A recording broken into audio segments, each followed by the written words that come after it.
우리 오늘은 이 가스펠 프로젝트 시작하고 우리 구약 1권의 마지막 장을 살펴보는 시간입니다. 우리 13주 굉장히 열심히 또 같이 함께 해주셔서 감사하고요.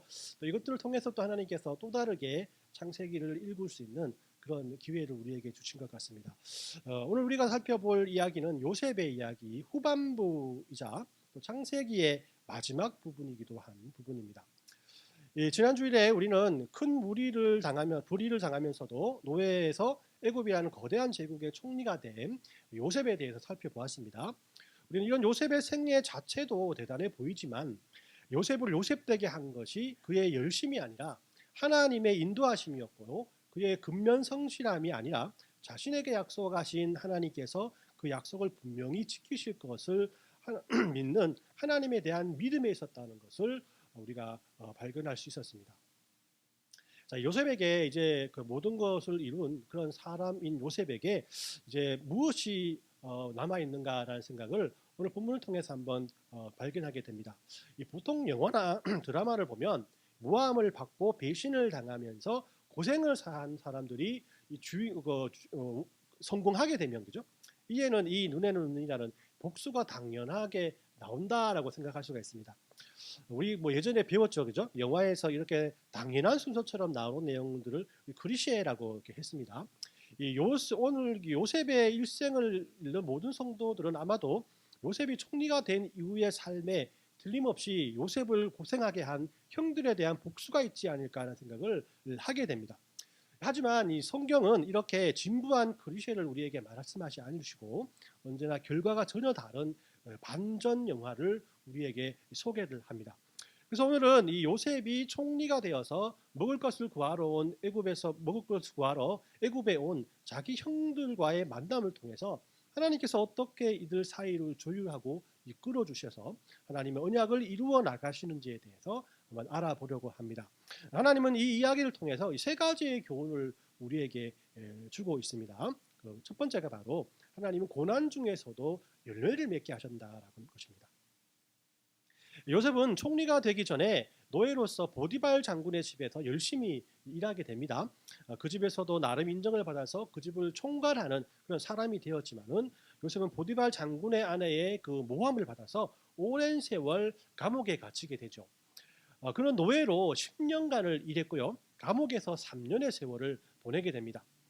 지금의 우리가 그가 3년 동안에 감옥에서의 삶을 살았다라고 알고 있기 때문에 뭐 3년이라는 시간 우리 견딜만 하다라는 생각을 하겠지만은 요셉은 언제 나올지도 모르고 언제 죽을지도 모르는 희망도 기려도 없는 그런 불안한 세월의 3년을 바로 그 감옥에서 지내게 되었다라고 하는 것이죠. 하지만 바로 왕의 술 맡은 관원장의 꿈을 요셉이 정확하게 해석을 해서요. 그가 복직하게 되었고 복직하는 날 요셉은 자기를 좀 기억해 달라고 이 관원에게 말을 하죠. 한 가지 소망을 가지고 이제 계속해서 기다림의 연속의 삶을 살아가게 됩니다. 이 정도 되면 술 맡은 관원장이 복직하자마자 왕에게 구하여서 그죠. 내가 요셉이라는 사람을 아는데 감옥에서 꺼내줘야 됩니다라고 말할 것 같은데 하지만 깜깜무소식의 그 삶을 살아가게 되죠. 매일매일 왕국에서 오는 모든 소식을 기다렸지만은 언제나 실망하는 하루하루를 요셉은 살았을 것입니다. 이런 생활을 2년 동안 한 후에 애굽 왕이 심상치 않는 꿈을 꾸게 되고 그제서야 술 맡은 관원장이 자신에게 꿈을 해몽해 주었던 요셉이 생각나서 그 요셉을 애굽 왕에게 소개시켜 주게 되죠. 요셉은 애굽 왕의 꿈을 해석해서 7년 동안 있을 흉년과 7년 동안 있을 풍년들을 말씀을 합니다. 7년 동안 풍년이 있을 때 그 곡식들을 저장하고 그 후에 있을 7년 동안의 흉년을 준비해야 한다라고 건의를 했고 애굽 왕은 요셉을 그에 맞는 지혜로운 지도자로 만들어서 바로 총리로 세우게 되었다라는 겁니다. 우리는 이런 그 요셉의 생애를 자세히 살펴보면서 이런 생각을 하게 됩니다. 요셉이 총리가 되는 시간까지 실제로 고생만 했는가라는 것이죠. 이 고난의 세월을 통해서 요셉에게는 어떤 열매가 있었는가 하는 질문입니다. 그렇지 않습니까? 우리가 이 고생만 하며 살아갔던 사람 그런 삶을 우리는 보통 어떤 인생이라 합니까? 이 개고생했다라고 하지 않습니까? 그죠? 나에게 아무런 유익이 없이 고생만 하는 그런 삶을 말하는 것이죠. 하지만 성경은 요셉의 이런 고난이 우연히 그에게 이루어진 삶이라고 말하지 않는다라는 것입니다. 요셉은 그의 고난을 통해서 두 가지의 열매를 맺게 되는데요. 그 첫 번째가 바로 하나님의 언약을 이루는 열매를 맺게 되었다라는 것입니다. 그가 애굽의 총리가 되어서 7년 동안의 풍년과 7년 동안의 흉년을 잘 이겨내게 되었는데요. 지난주에 말씀드린 것처럼 이런 그런 그의 요셉의 그런 지혜로운 행동들은 요셉의 형제들과 가족들을 위기에서 구출내게 한 것이었고요. 또 동시대를 살아가는 팔레스타인 지역과 이집트 지역의 사람들에게 또한 기근을 이길 수 있는 그런 결과를 낳게 되었다라고 말했습니다.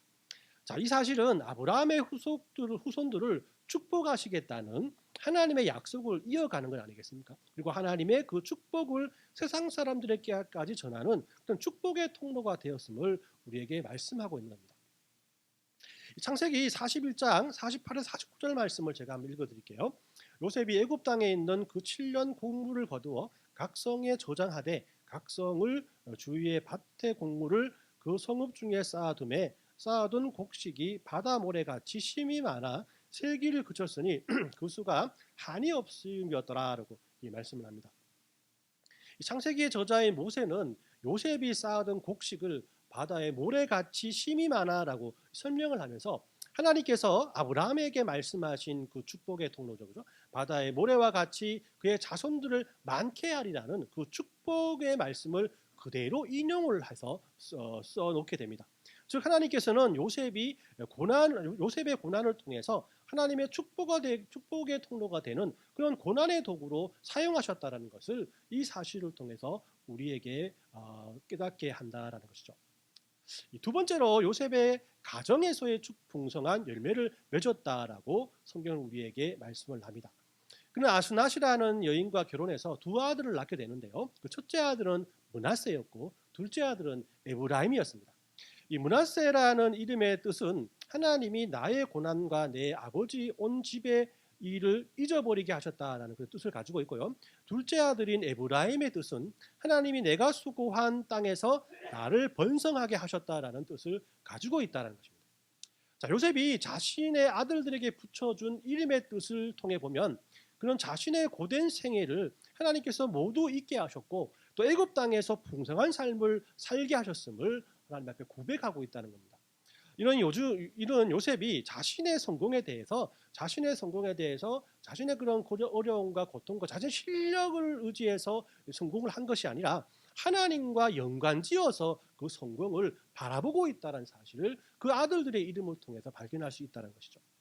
결국 하나님께서는 출애굽을 하면서 가나안 땅에 이스라엘 백성들이 걸어갈 때 지파별로 땅을 이렇게 지정해 주게 되지 않습니까? 그래서 레위 지파를 빼고 요셉의 두 아들인 므낫세와 에브라임 지파에게 땅을 지불해 줌으로 말미암아 또 이를 통해서 이스라엘의 12지파가 확정되게 합니다. 즉 하나님께서는 그렇게 요셉의 아들들에게 이스라엘 지파의 그런 조상이 될 수 있는 그런 축복을 그들의 자손들에게 내려주셨다는 것이죠. 자, 이처럼 하나님께서는 요셉의 고난을 그냥 내버려 두지 않으셨습니다. 그에게 맞는 열매를 맺게 하셔서 요셉이 고난 후에 자신의 삶을 되돌아볼 때 하나님께서 이 열매를 준비해 주셨음에 스스로 하나님을 찬양하고 하나님께 감사하는 고백을 하게 하셨다라는 것입니다. 이를 통해 우리의 삶 가운데도 많은 어려움과 고난이 있을 수도 있지만은 하나님께서는 틀림없이 이 고난에 대해서 감사의 고백을 드릴 수 있는 그런 좋은 열매를 준비해 주실 것입니다. 왜냐하면 하나님께서는 고난만 주시는 분이 아니라 이 고난을 씨앗 삼아서 우리들이 더 풍성한 삶을 살 수 있도록 좋은 열매를 맺게 하시는 분이시기 때문이다라는 것입니다. 두 번째로 하나님은 복수를 용서의 마음으로 바꾸시는 분이시다라는 것이에요. 하나님은 요셉이 고난 중에서도 두 가지의 열매를 맺게 하셨다라고 말씀해 주셨습니다. 이것은 하나님께서 언약의 진심인 분이시고 그 언약을 우리들을 통해서 이루게 하시는 분이심을 깨닫게 하죠. 하나님은 또 다른 방법으로 하나님의 언약을 요셉을 통해서 이루게 하시는데 그 방법이 바로 용서의 방법이라는 것입니다. 여러분들 이 7년 동안의 기근 동안에 요셉의 형들이 먹을 것을 구하러 애굽으로 내려오게 됩니다. 그리고 애굽의 총리를 만나 인사를 해야겠다라고 하면서 요셉을 만나게 되는데, 요셉은 그 형들을 한눈에 알아봤어요. 근데 형들은 전혀 요셉이 바로 요셉이라는 사실을 알지 못하는 거죠. 자, 이런 상황 속에서 여러분들은 어떤 이렇게 마음이 들겠습니까? 우리 성도님들은 그 마음이 참 이렇게 그 악하지 않기 때문에 형들을 뭐 내어치거나 아니면 죄를 뒤집어 씌워서 애굽의 노예로 만들어 가지고, 그죠? 전국에 막 뿔뿔이 흩어지게 해서 몇 년 동안 고생을 시키는 그런 분들은 아니실 것입니다. 물론 이보다 더한 고난을 그에게 줄 수 있을 만큼 요셉은 힘과 권력을 가지고 있는 상태 아니겠습니까? 그러나 우리의 기대와는 다르게 요셉은 결국 형들을 용서하게 된다는 것입니다. 자신의 정체를 형들에게 알려줍니다. 그 모습이 바로 오늘 우리가 읽었던 창세기 45장의 말씀입니다.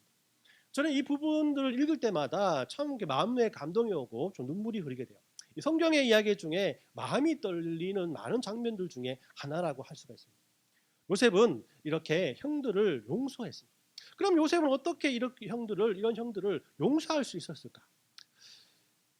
이런 생각을 하면은 요셉을 더욱더 위대하게 보이게 하지만은, 이 어떤 면에서 원수 같은 형들을 용서할 만큼 요셉의 삶은 외롭고 힘든 삶이 아니었나라는 생각을 하게 됩니다.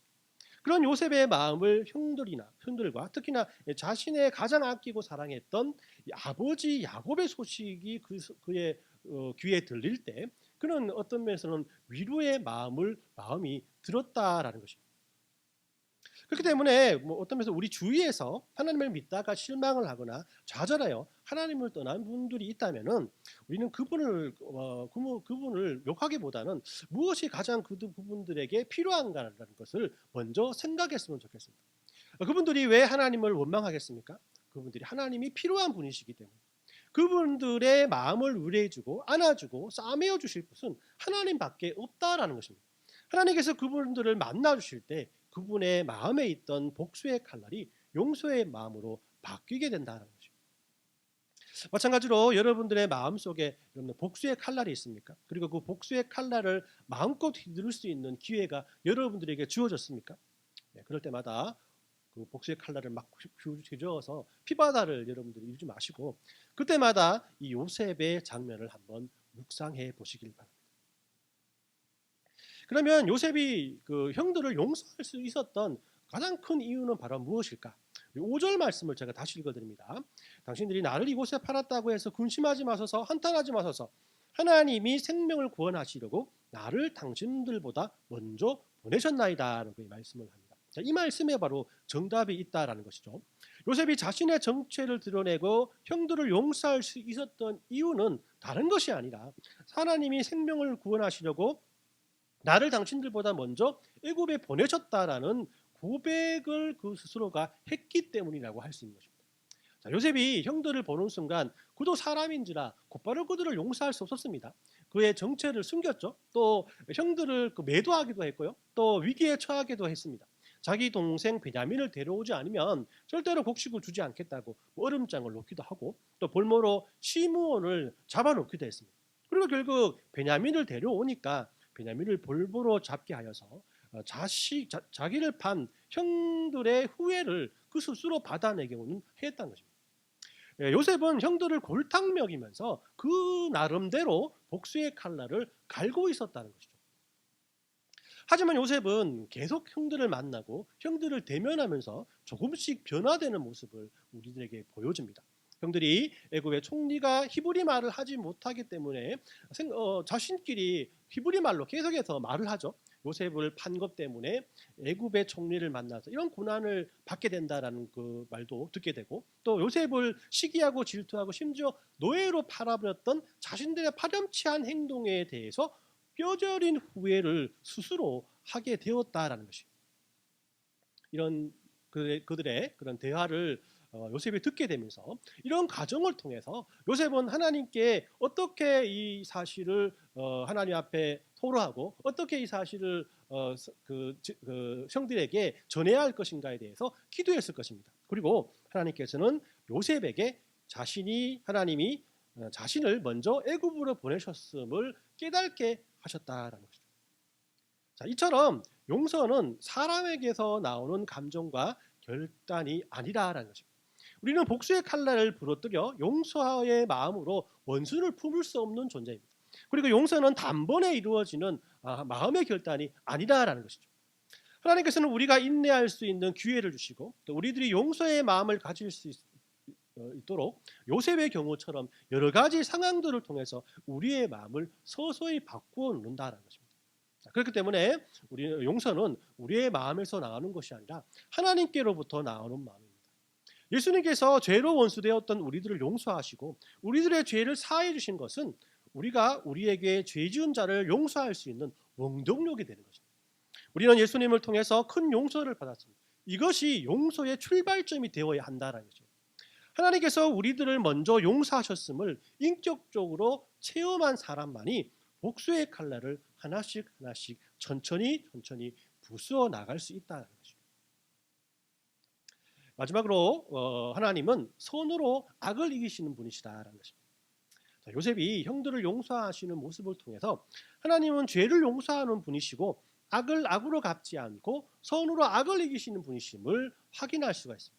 그렇기 때문에 그리스도인들은 이런 하나님의 성품을 닮아 모든 사람에게 하나님의 성품을 베푸며 살아가야 하는 존재입니다. 요셉의 이야기로 다시 돌아가면 요셉이 형들을 용서함으로 가나안 땅에 있던 아버지 야곱과 그의 모든 식구들 총 70여 명이 요셉이 다스리는 애굽 땅으로 내려오게 됩니다. 이들이 애굽에 사는 동안 하나님께서는 그들에게 큰 축복을 주셨고요. 또 그들의 자손의 축복과 물질의 축복을 그들이 받게 되었습니다.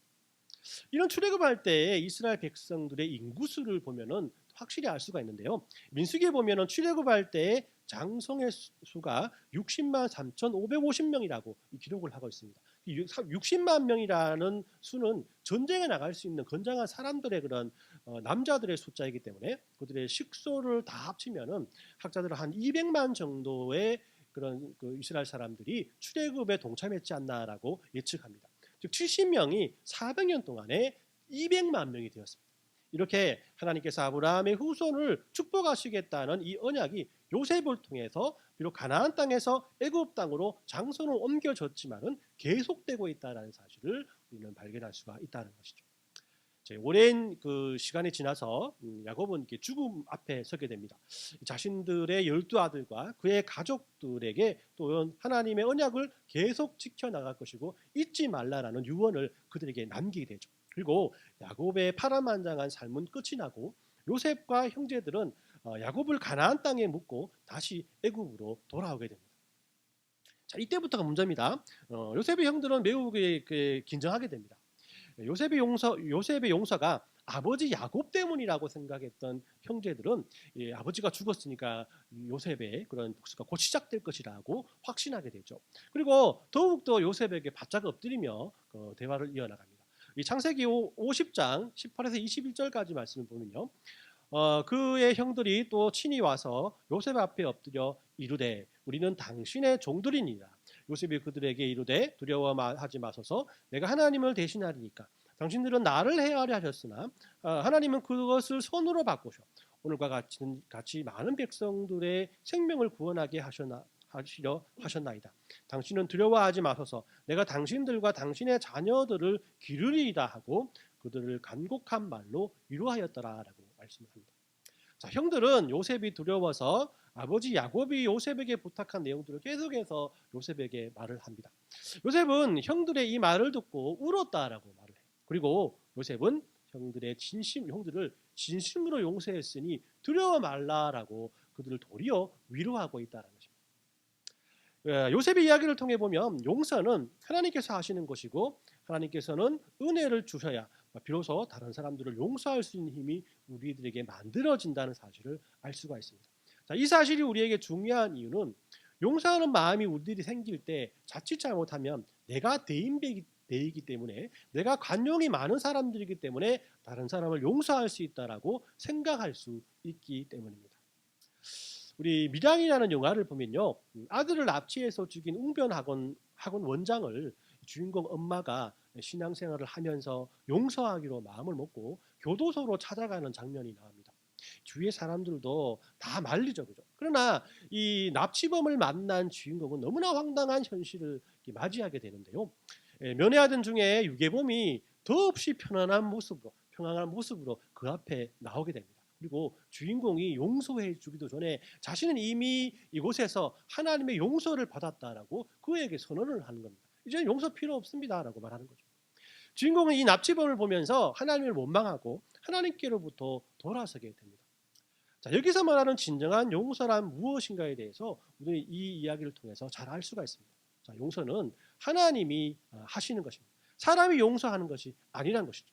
그리고 진정으로 하나님의 용서를 받았다면 사람에게도 용서를 구해야 한다는 것입니다. 우리가 요셉의 이야기에서도 볼 수 있듯이 요셉은 형들을 보자마자 그들을 용서하지 못합니다. 형들의 뉘우침과 반성이 있었기 때문에 요셉의 마음이 변화된 것입니다. 그리고 우리는 이 형들의 뉘우침 역시 하나님께서 인도해 주셨다라고 믿고 있다는 것이죠. 이렇게 볼 때 용서는 쌍방간의 변화를 이루어내시는 하나님의 작품이라고 할 수가 있습니다. 그렇기 때문에 용서하지 못하는 여러분들의 마음을 탓하며 여러분 괴로워하지 마십시오. 하나님께서 만들어 가시는 용서의 과정을 인내하며 기다리시길 바랍니다. 하나님께서는 여러분들의 잘못을 깨닫게 하시고 상대방의 잘못을 깨닫게 하실 것입니다. 그리고 그 용서는 하나님께로부터 온다는 사실을 우리 스스로가 또 다른 상대방이 서로를 알 수 있게 하시고 서로를 용서하게끔 하실 것입니다. 이것이 선으로 악을 이기시는 하나님의 방법이라는 것입니다. 십자가 사건이 이것을 증명하는 그런 좋은 사건 아니겠습니까? 예수님의 고난을 통해 우리가 받은 용서가 우리들의 연약함을 깨닫게 하고 그 언약 가운데 함께해 주신 은혜를 통해서만 우리는 상대방을 용서할 수 있다는 것입니다. 그렇기 때문에 하나님의 용서함을 받은 사람이라면 반드시 다른 사람에게도 용서를 구할 줄 알아야 한다라는 것입니다. 오늘 말씀을 정리합니다. 요셉의 생애는 예수님의 생애를 많이 닮았습니다. 그래서 요셉의 생애는 십자가의 고난을 통해서 복수를 용서로 바꾸시는 하나님의 은혜를 보여주고 있습니다.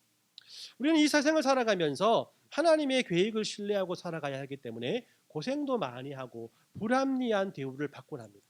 이럴 때 우리는 사이다 병맛 같은 복수를 생각하게 하곤 하죠. 하지만 그럴 때일수록 우리들은 이 모든 것을 주관하시는 하나님을 먼저 생각해야 합니다. 하나님은 복수를 용서하는 마음으로 바꾸시고 선을 악으로 이기시게 하시는 분이시기 때문입니다. 이렇게 우리는 먼저 우리들을 용서해 주신 예수님의 고난에서 모든 문제의 답을 얻어야 합니다.